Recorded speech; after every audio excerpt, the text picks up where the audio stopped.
OVNIs, visualización remota y la agenda alien del nuevo orden mundial. La vida de Jesús a través de la visión remota. Kurt Baker. Como señalé en la introducción, la mayor parte de la información cubierta en las partes 1 y 2 de este libro se puede encontrar en otra parte. Lo que es único de esta sección, la tercera parte, es que toda la información aquí proviene de un grupo de investigadores cristianos anónimos capacitados en prácticas psíquicas avanzadas.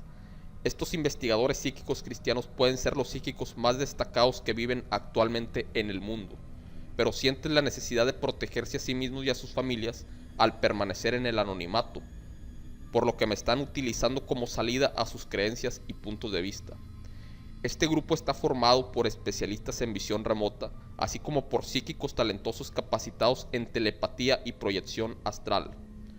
En la primera sección de este libro escribí extensamente sobre los espectadores remotos, así que creo que debería explicar un poco más sobre los otros psíquicos del grupo, los que se entrenaron principalmente en telepatía y proyección astral.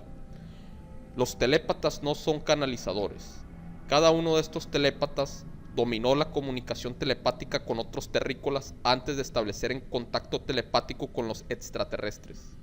Una vez que un telépata ha alcanzado un alto nivel de habilidad, él o ella puede comunicarse con otros telépatas. Puede comunicarse con extraterrestres de otros planetas también. También pueden comunicarse con los telépatas que vivieron en la Tierra en la antigüedad. La comunicación telepática no usa palabras para comunicar ideas, usa imágenes mentales y sentimientos proyectados como lenguaje. Por lo tanto, esto puede ser desafiante y algunas personas son naturalmente talentosos en telepatía, al igual que algunas personas son naturalmente talentosas en arte. No todos tienen un talento natural para la proyección astral, pero si lo tienen, eventualmente surgirá por sí solo con solo un poco de estímulo. Personas quienes desean mejorar su talento natural para la proyección astral a menudo comienzan su entrenamiento practicando meditación profunda, análisis de sueños y sueños lúcidos. El movimiento del cuerpo astral se rige por la visualización y fuertes intenciones. La persona que practica la proyección astral se recuesta en un sofá o en una cama en una habitación oscura en la que se ha eliminado cualquier cosa que distrae. Él o ella entra en un estado de trance como el sueño. Una vez que se ha logrado un estado sereno fuera del cuerpo, él o ella proyecta el cuerpo astral en una ubicación remota. Esto puede ser en cualquier parte del universo y en cualquier periodo de tiempo. Entonces, este psíquico hará observaciones del entorno antes de regresar al cuerpo físico y la vigilia. Una vez despertado, el psíquico describe la experiencia por escrito o utilizando una grabadora de voz.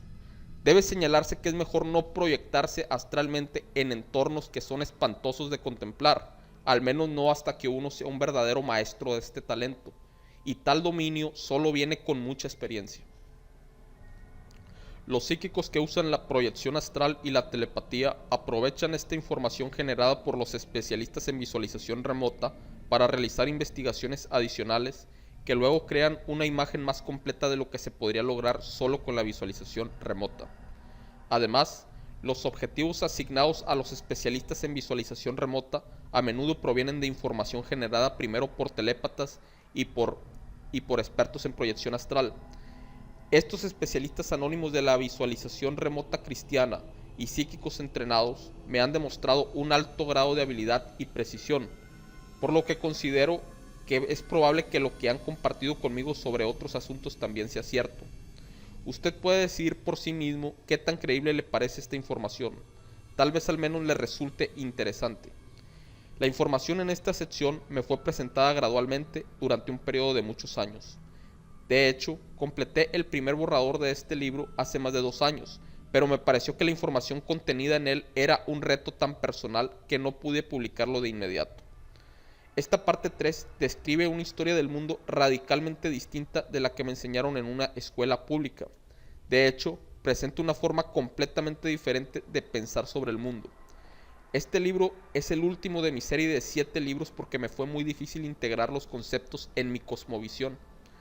Es probable que algunas personas que lean esta sección encuentren las ideas un poco extrañas y quizás incluso ofensivas. Algunos pueden encontrarlos risibles. Decidí no preocuparme por cómo reaccionan los lectores al material. Estas ideas sobre la existencia de extraterrestres no se originaron en mí, pero he llegado a creer que estas descripciones de la vida extraterrestre pueden muy bien ser las cosas. Lo que he escrito aquí se basa en mis conversaciones con varios miembros de este grupo de cristianos psíquicos y mi único objetivo ha sido transmitir su filosofía y perspectiva con precisión. Un objetivo que me siento confiado que he logrado debido a los comentarios que han obtenido gracias a mí. Hay muchas fuentes de información sobre la existencia extraterrestre, como los ufólogos, los canalizadores extraterrestres y los antiguos teóricos de los astronautas. Y algunas de las ideas presentadas en esta sección pueden sonar similares a las presentadas por algunas de estas otras fuentes, pero la información aquí se generó de una manera muy distinta. He llegado a ver esta visión de la realidad que me presentan estos cristianos psíquicos como una herramienta útil que me permite discernir datos confiables sobre los extraterrestres a partir de esas teorías que son simplemente vuelos de fantasías. Muy bien, ahora pasamos a la sección, a la primera de la tercera parte, que se denomina la vida de Cristo a través de la visualización remota. Cuando los líderes del grupo de televidentes remotos cristianos decidieron comenzar a analizar la historia humana de la Tierra, esperaban encontrar una confirmación de lo que se les había enseñado en la escuela. Tribus primitivas de hombres de las cavernas brutas que se transforman en sociedades agrícolas. Pero a los espectadores remotos que recopilaron la información que compartiré, se les dieron objetivos dobles a ciegas, y como tales no tenían ideas preconcebidas. Como ya expliqué en la parte 1 de este libro, el proceso doble de visualización remota ciega elimina cualquier preconcepción del visor remoto, eliminando así la información falsa. Parte de la información revelada en este proceso doble ciego confirmó las expectativas del grupo, pero gran parte de lo que descubrieron fue completamente imprevisto. Debido a que son cristianos, lo primero que vieron de forma remota fue la vida de Jesucristo. Estaban particularmente preocupados por su crucifixión. Su conclusión fue que la descripción de la crucifixión que se encuentra en los evangelios es extremadamente precisa. Todos los eventos, antes, durante y después de la crucifixión, tuvieron lugar como se describe en la Biblia. Algo que describieron en sus informes, que no estaban en la Biblia, fue la presencia de extraterrestres benévolos. También observaron extraterrestres disfrazados de terrícolas presentes entre las multitudes. Además, había naves voladoras extraterrestres en modo sigiloso completo sobrevolando Jerusalén en ese momento. La crucifixión de Jesucristo fue un evento de importancia galáctica. En este punto, debo explicar de nuevo cómo funcionaban los espectadores remotos cristianos. Utilizaron una versión mejorada de visualización remota controlada, CRB. Se les asignó realizar observaciones sobre un objetivo, una persona, un objeto o un evento, en un lugar determinado y en un momento específico. Todo esto se hizo a doble ciego. Los espectadores remotos y sus ayudantes inmediatos solo recibieron un código de destino, un conjunto aleatorio de números. En su entrenamiento, cada especialista en visoría remota primero probaría su nivel de habilidad mediante la adquisición de datos sobre los objetivos que existen en el momento presente, por lo que su precisión podría establecerse fácilmente. Luego se analizarían en objetivos que existían solo unas pocas décadas antes, por lo que aún sería posible verificar la información sobre el objetivo. Solo entonces se les encomendó hacer observaciones sobre la vida de Jesucristo. Ninguno de ellos sabía de antemano que habían sido asignados a observar la vida de Jesucristo, y los últimos eventos que observaron sobre él fueron la crucifixión y la ascensión. Una vez que se adquirió toda la información de visualización remota sobre la vida de Jesucristo, esta información se exploró más a fondo, utilizando la telepatía y la proyección astral. Debido a que los extraterrestres benevolentes que vivían en el momento de Jesús observaban periódicamente su vida, se contactaron telepáticamente, y los psíquicos que usaron la proyección astral se detendrían en varios periodos de su vida para observar eventos y situaciones. Lo que se me describió fue una historia basada en datos recopilados con estas formas avanzadas de percepción psíquica. Lo que me dijeron estos espectadores remotos es tan controvertido que me he mostrado reacio a compartirlo, pero siento que debo hacerlo.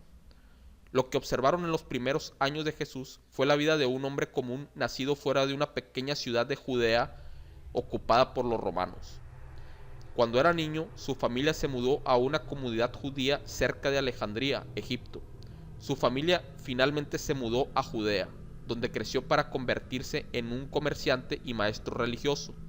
Cuando llegó a la mayoría de edad, se casó con una mujer, tuvo hijos y una vida normal.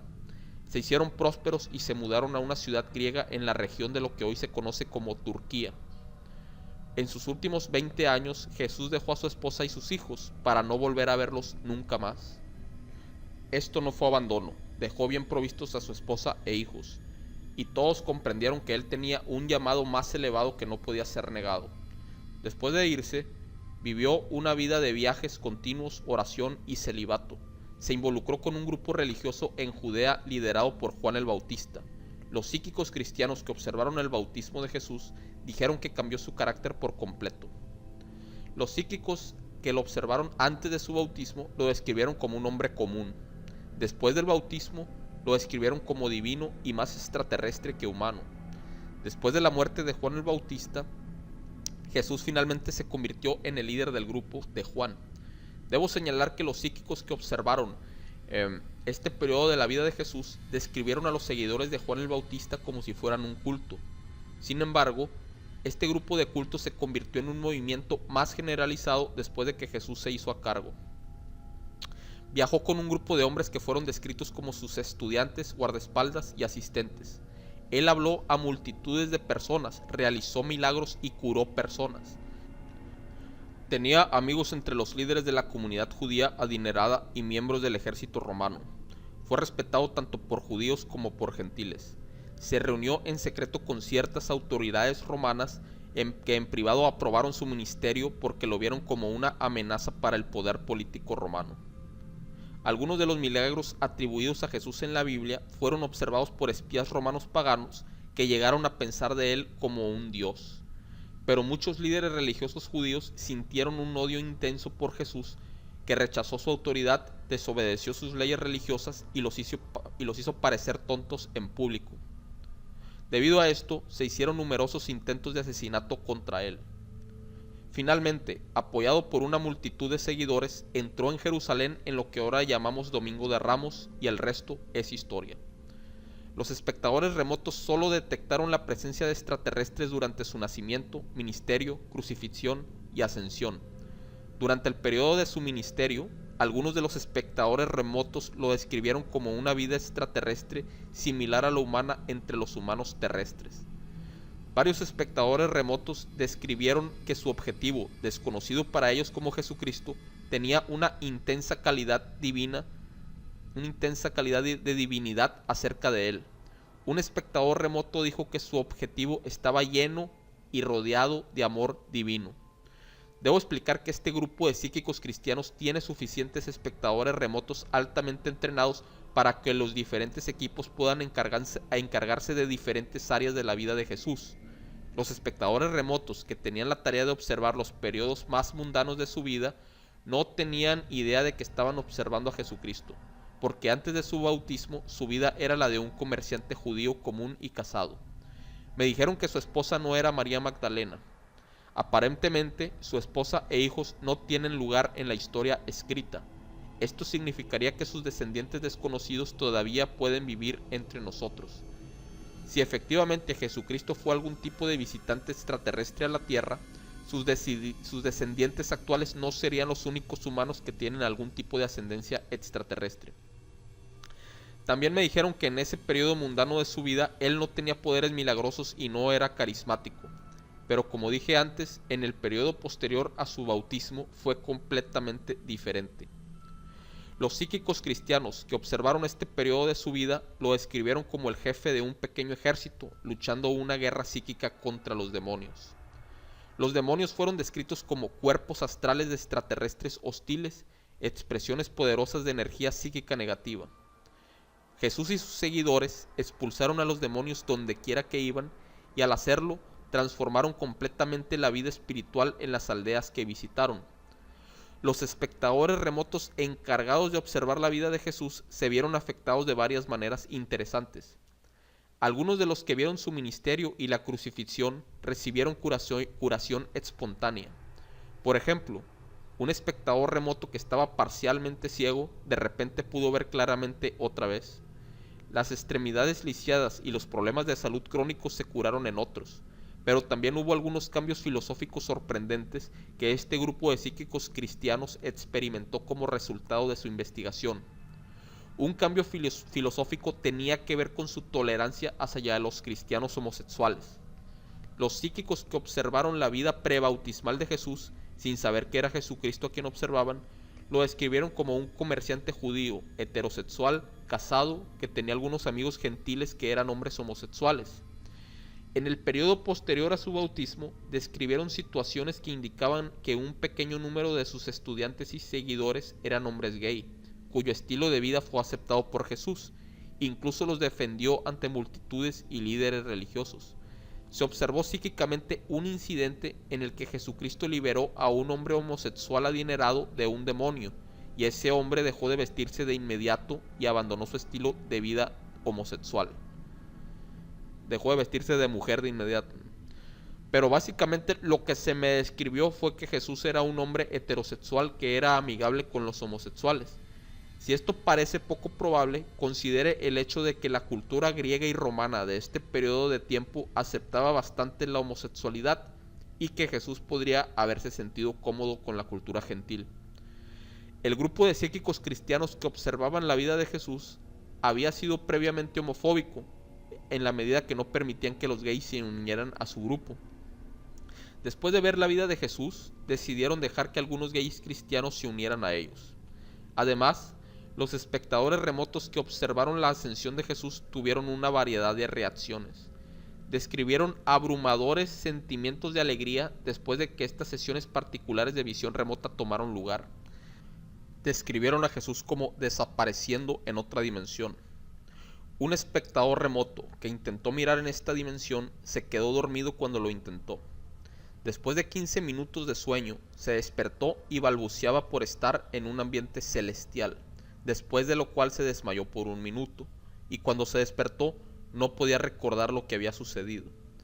Después de este incidente, los líderes de la visión remota decidieron mudarse a otras áreas de investigación.